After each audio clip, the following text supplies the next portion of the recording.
Hola, ¿qué tal? ¿Cómo están? Soy Carlos Jiménez, aquí su ingeniero mecatrónico de confianza. En esta ocasión les traigo una entrevista muy buena con una persona que está estudiando su doctorado en el MIT en Boston. Bueno, más bien dicho en Cambridge, que es donde queda el MIT, o también conocido como el Massachusetts Institute of Technology.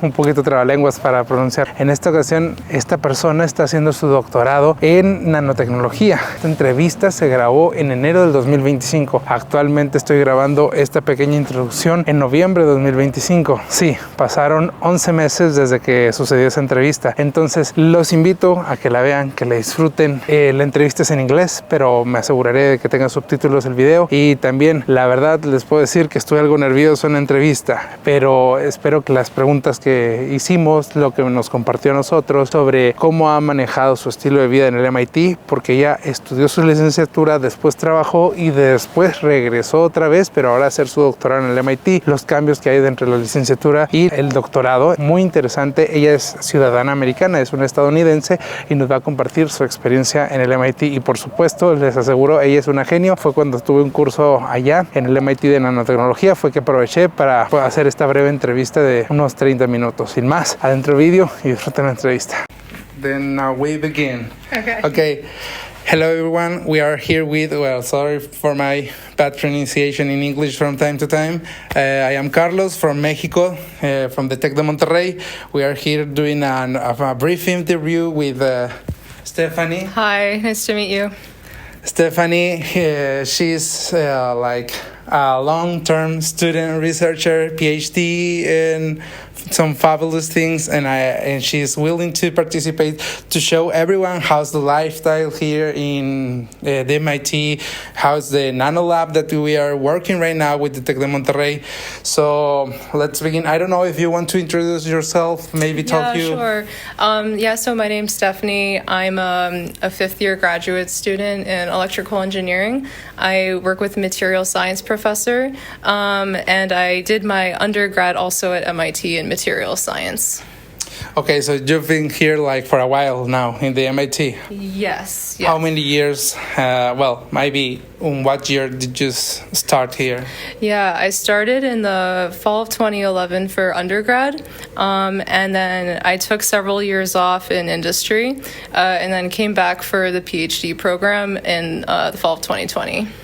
Okay, and what made you to take that change in your career, because you were already in the industry, and sometimes people never go back from the industry to continue studying and so on, but you have had these two experiences in the industry and also now in the research. What make you go back? Yeah, it was really to learn more, and part of it has to do with that in industry, I kind of pivoted a little bit, not a huge amount, but I initially worked at a company where I was doing more polymer science, you could say, and I pivoted a bit more to like optics, semiconductors, and then I kind of missed classes after 4 to 5 years and decided to learn more again and return to school. So that was my motivation. Okay, awesome. I know that most of the times the people that are here like doing research, they are really curious people. You know, they have this willingness always to look forward to new things, to innovate, to make some advancements. Yeah.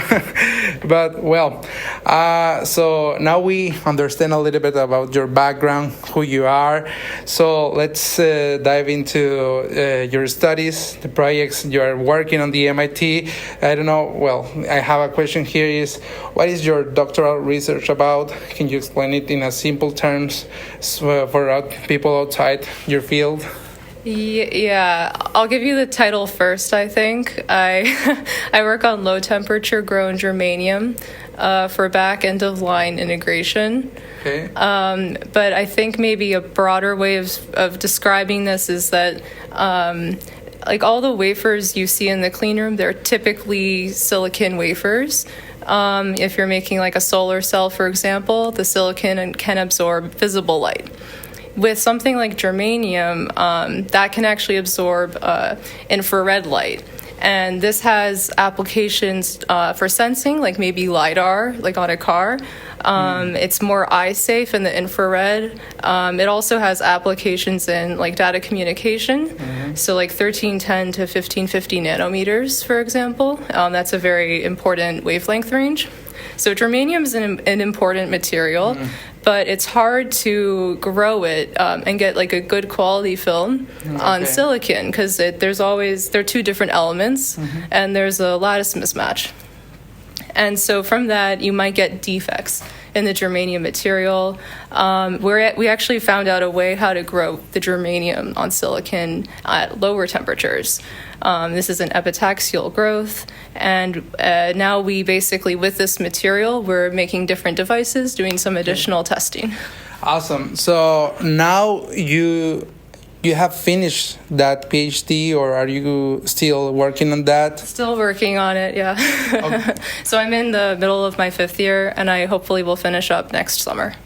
Okay, yeah, that's a really good point that I want to touch. The thing is that I know that maybe some PhD programs or maybe post-PhD studies, they can really take a long time. And I want to understand or know what keeps you motivated to continue studying, researching, and doing all this. How do you do that? What motivates you? Yeah, it's always interesting research problems we work on, but it is, I think, more difficult for some people to work on like the same problem or similar problems for such a long time. But yeah, just staying focused, not losing sight of the finish line, and having a great community around you to keep you motivated. And I will say that for me, I think I've found that I do enjoy seeing more types of projects or quick. Like I like engineering in the sense that you get basically a little quicker gratification. But everyone's different. Someone who can work on the same thing for a very long time is very well set up to do research, like R&D in the long run. Yeah. I mean, it also depends on the type of person that's working on. Maybe, for example, myself, I am more like linked to manufacturing things as a mechatronic engineer. So maybe not being able to see your progress being made through time because it's mostly maybe research or things that are not maybe touchable. It can be sometimes hard to appreciate what you are doing, but I believe it's something more related to to be able to understand what you are doing, right, and the purpose of your project.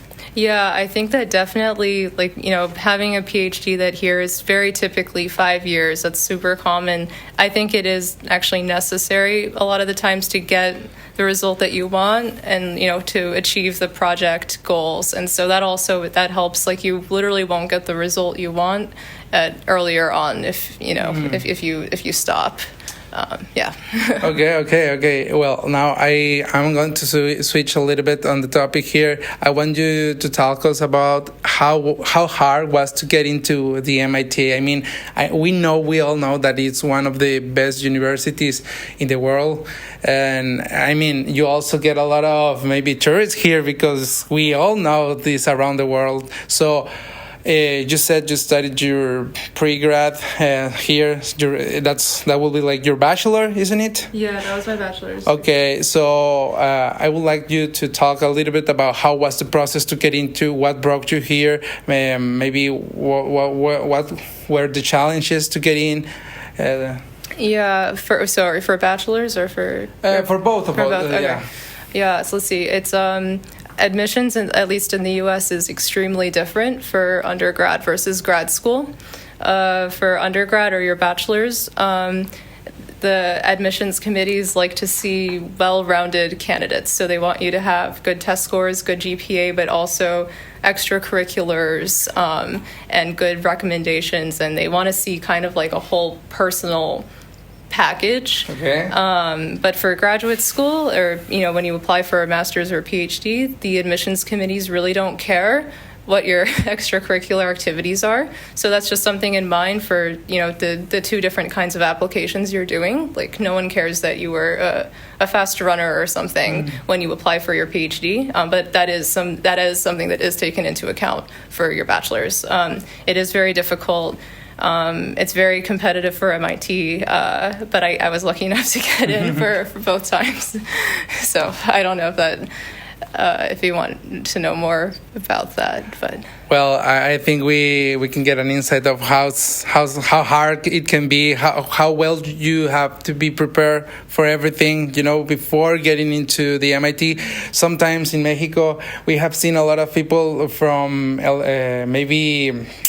The equivalency may vary. In Mexico, we call secundaria, that's when you are between, let's say, around 15 years old. So they are already thinking about preparing to go into these big universities in the US. But for us, it can be a little bit harder because we have to learn English. We have to prepare in other ways.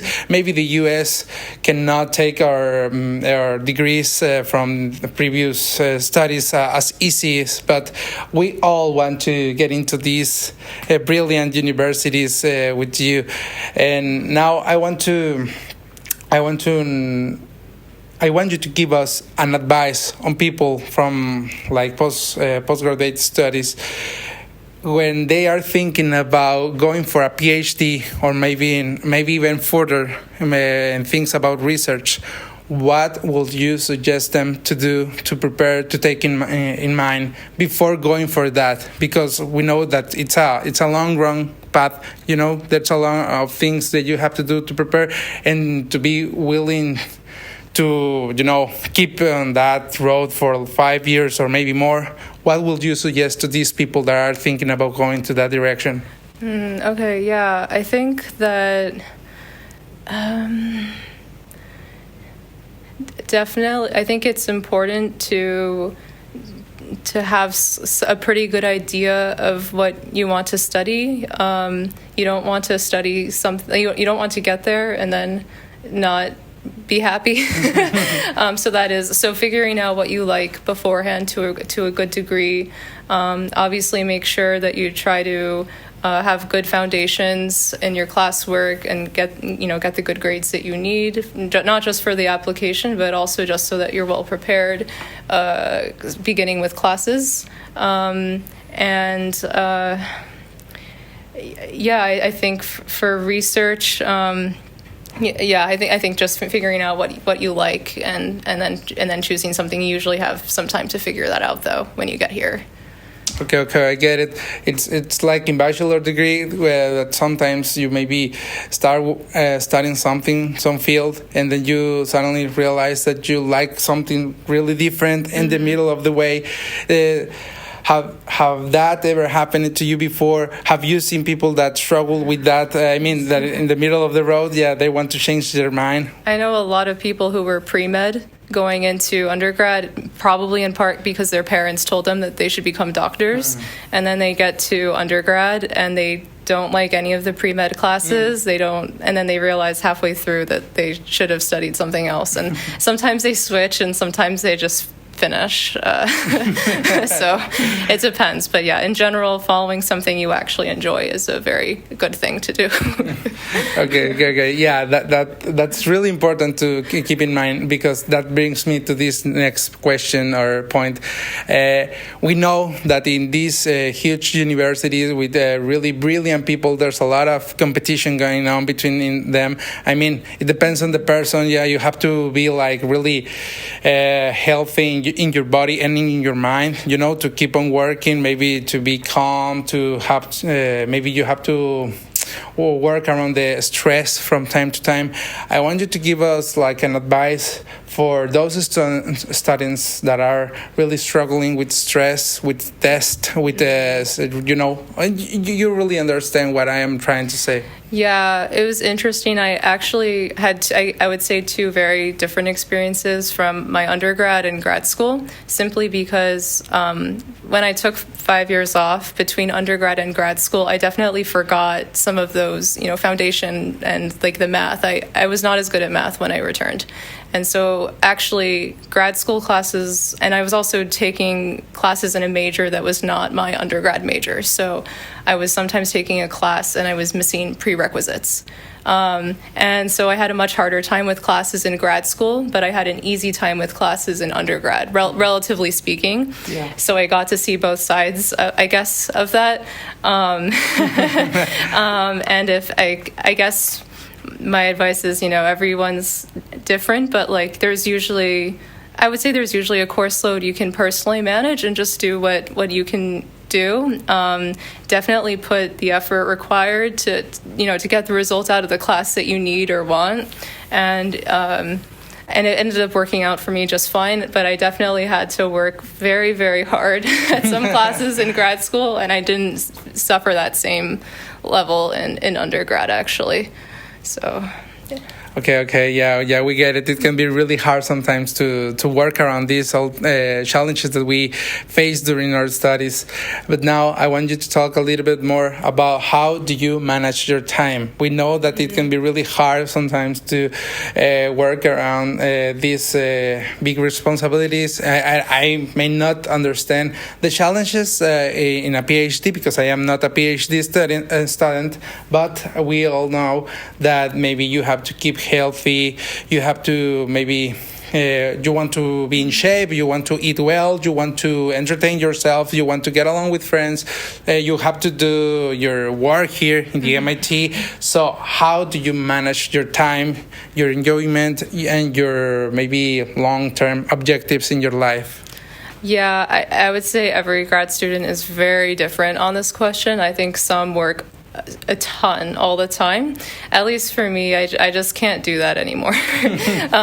But what I do is I would say my regular state is kind of just doing like something along the lines of 9 to 5. That's kind of the regular amount that I work. But there are definitely periods of time, whether they're a week long or a semester long. There are many periods of time where I work much harder than that, but it's not constant. Like I can't spend 5 years working, every single night in addition to during the day. I just can't do it. And so there are times where you get the benefits from working extra hard, whether it's for a class or whether it's you have to stay late in the clean room or whatever, but it's definitely not constant. I don't do that. Okay, yeah. It actually is really hard. I mean, when I began my bachelor degree, I was like really in shape. I did a lot of exercise, and then the test, the long hours of studying, it can really get so hard. So I know that it is a really important skill to know how to manage your time. Yeah. So, and also it is a good thing to know when to, not to quit, but maybe to know when you can pause. Pedal.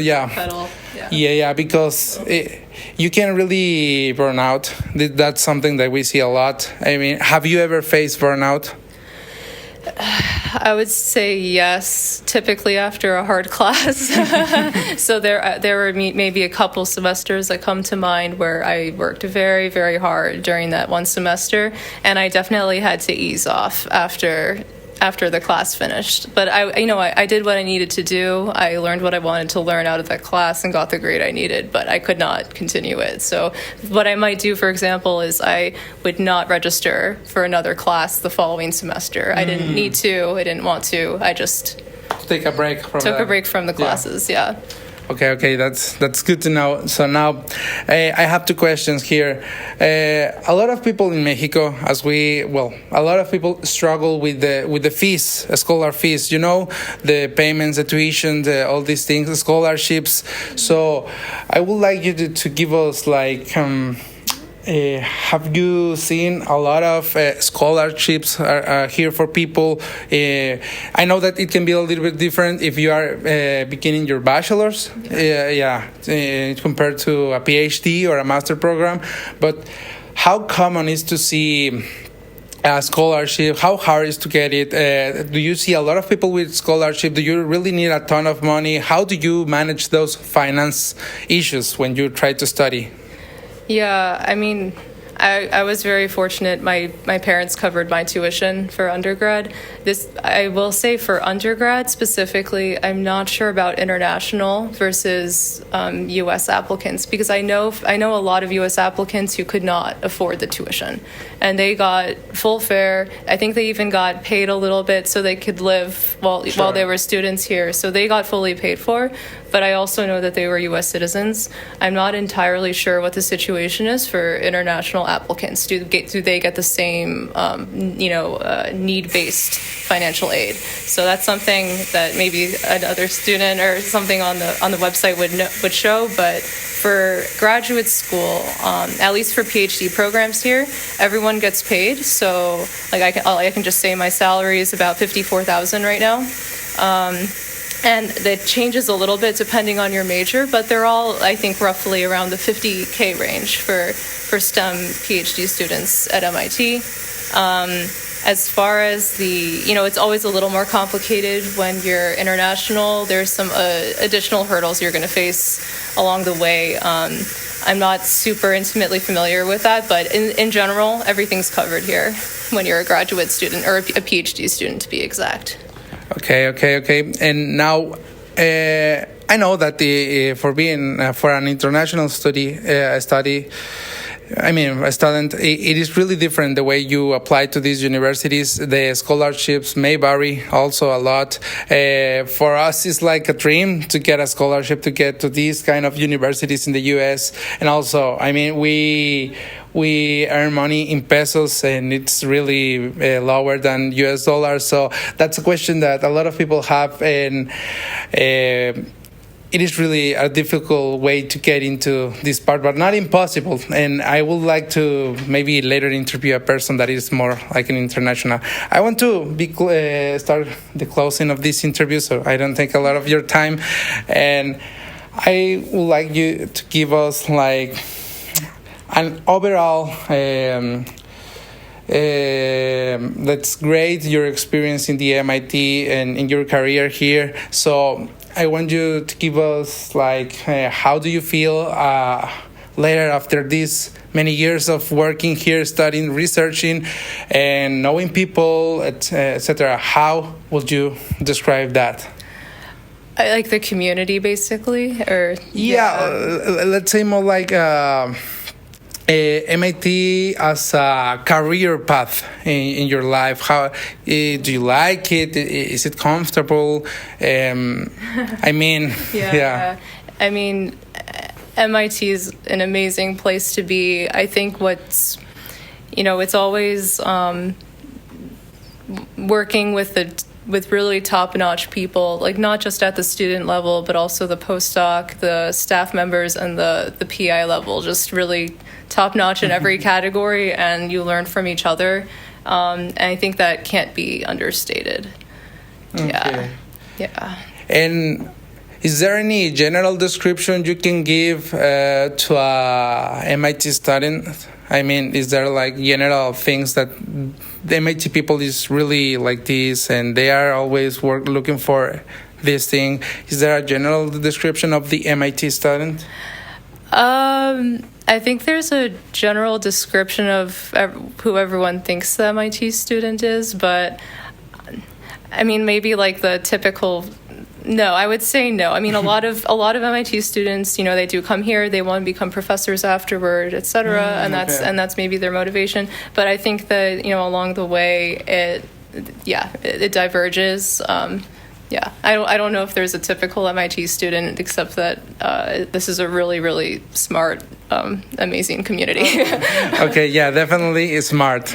Now, as you've been here around for a long time, we would like to know, what is your vision for the future of technology? You work in the Nano Lab, and there's a lot of videos that I will be showing to the people that is seeing this interview, so they can really know what you are working here in this Nano Lab, that they are not everywhere. So it is kind of a special thing to have. So what do you see in the future of technology in semiconductors, in these wafers that we work on?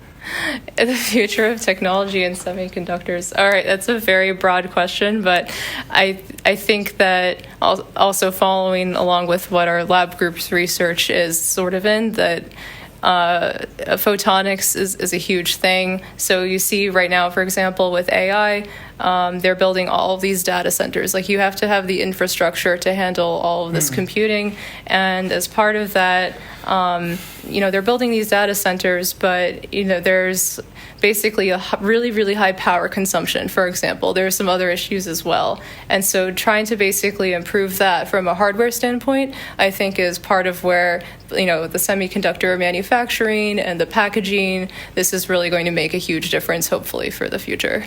Yeah, definitely. And about AI, I know that's a really trending word right now. Yeah, in technology. I mean, I did my master's degree on artificial intelligence. So I would like you to give us an explanation on how, whether or not you use AI in your day-to-day studies, research, and whatever.